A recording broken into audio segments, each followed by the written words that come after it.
Hi, welcome back to my channel. My name is Kat and today I'm doing my September TBR.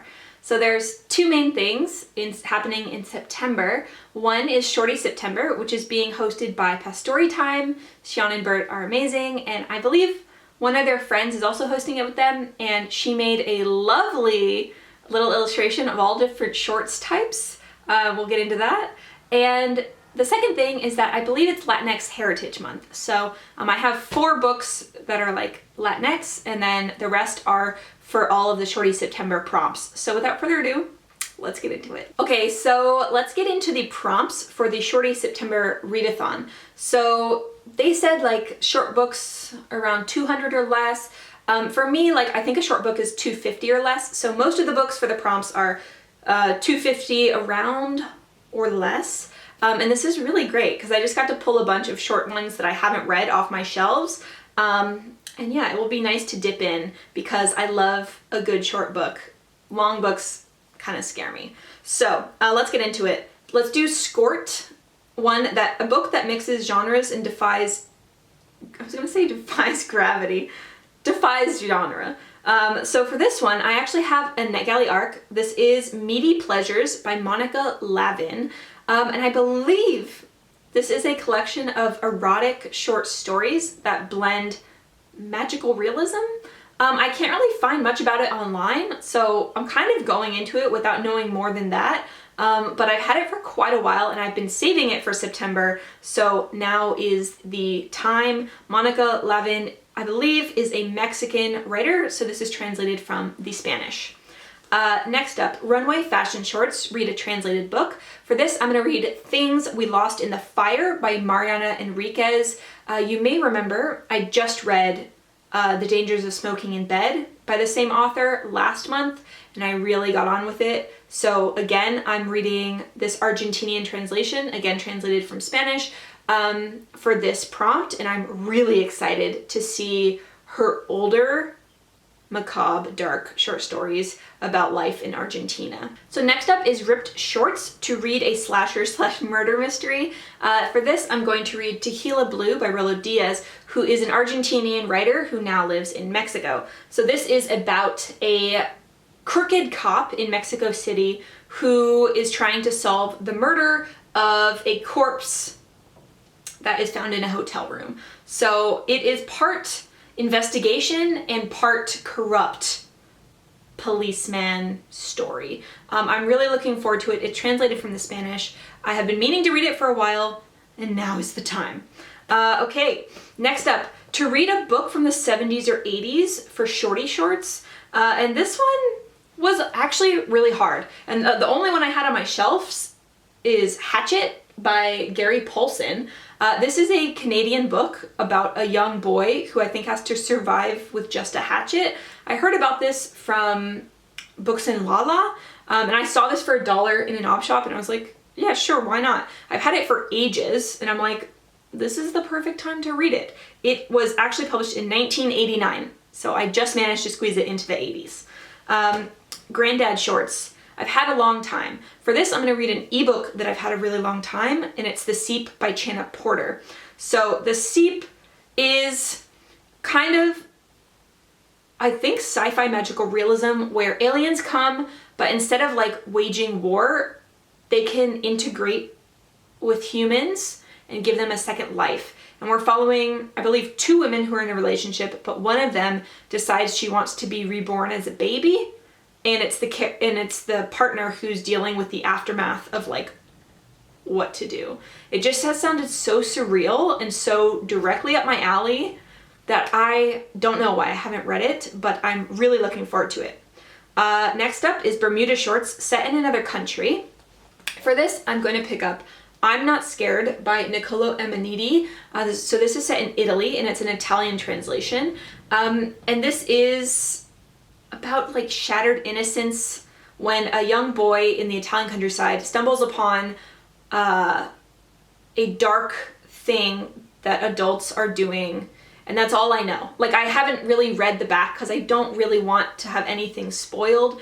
I have read some really good dark stuff out of Italy, so I'm intrigued. And this is also one of the ones that 21 in 2021. So I'm really looking forward to this. and I hope it's dark.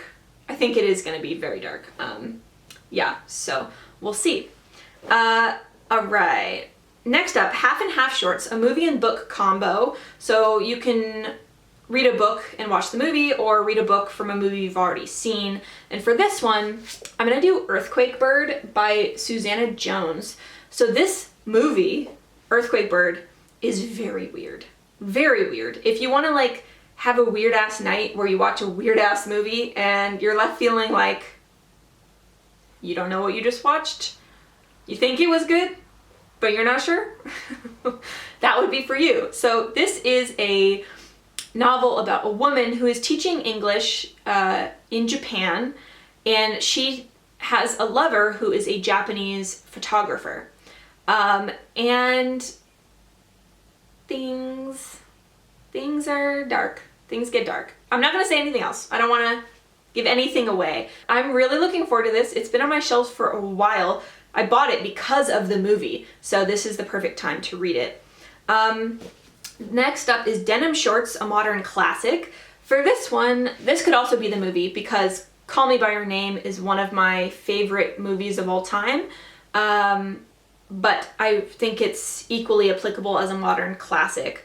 So, I mean, we all know what it's about, right? So it's about a summer in Italy, and I think post-grad student comes to research and stay with the family, and the young teenage boy, Emilio, falls in love. They fall in love. So it's summer vibes and first love, and this is one of the 21 in 2021 I need to read, and I just think it's gonna devastate me and make me cry. So I'm alternatively really looking forward to it and not looking forward to it, because like I don't like to emotionally damage myself, but also I really want to read this book. So that's that. Hometown Shorts, Where You Live. So for this one, I didn't have any set in Australia that were really short, but I do have one that is an Australian author that's really short. And when I say really short, I mean like 40 pages short. So this is Eric by Shaun.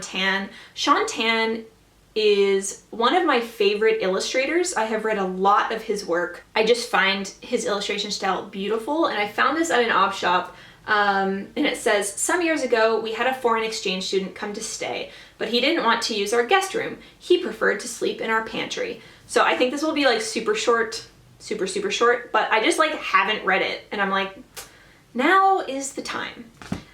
So next up is Boxer Shorts, a comfort read. For this, I'm going to pick up Remote Control by Nnedi Okorafor. So it's actually not that comforting of like a plot line, it's more the author is comforting to me. Nnedi Okorafor's writing style is so easy to slip into, and I generally love everything I read by Nnedi Okorafor, so that's why it's comforting. But Remote Control is about the adopted daughter of the Angel of Death, and that's all I need to know. And it's Nnedi Okorafor. So I've been meaning to read this for a while, and again, this is the perfect time. And last one for the readathon is Gym Shorts, to read something that's pulse racing. For this, I'm gonna pick up The Harpy by Megan Hunter.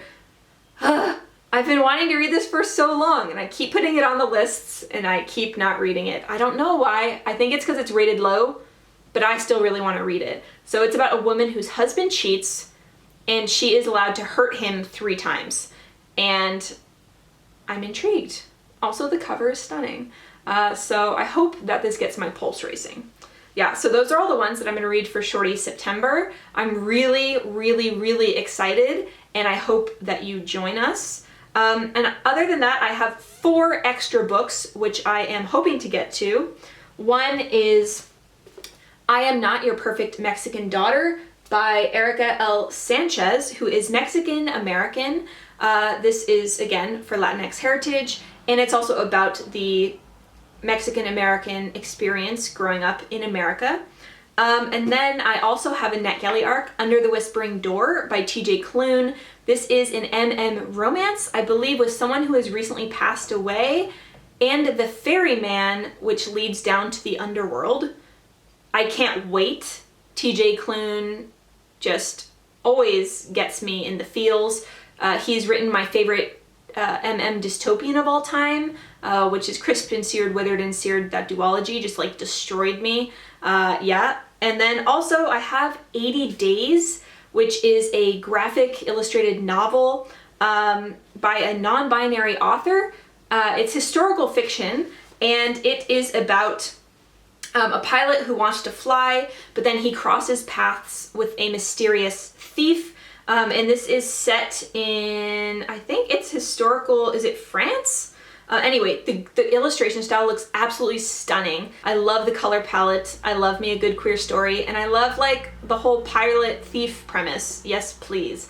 And the very last book that is on my TBR for September is Last Will by Bryn Greenwood. This is one of my 21 in 2021.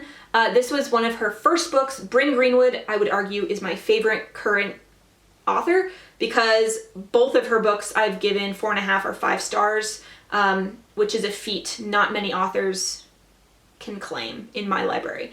And so this is following a man who is suddenly gifted this like huge estate after the owner dies, and he's trying to figure out like why and what happened, and the different like dynamics of people that are now like circling him in the small town. I don't know if I'd be interested if it wasn't Bryn Greenwood, but it is, so I'm very excited.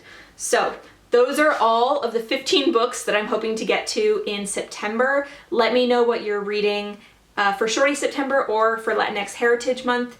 I would love to chat down below in the comments. And without further ado, I will see you later. Lots of love. Bye!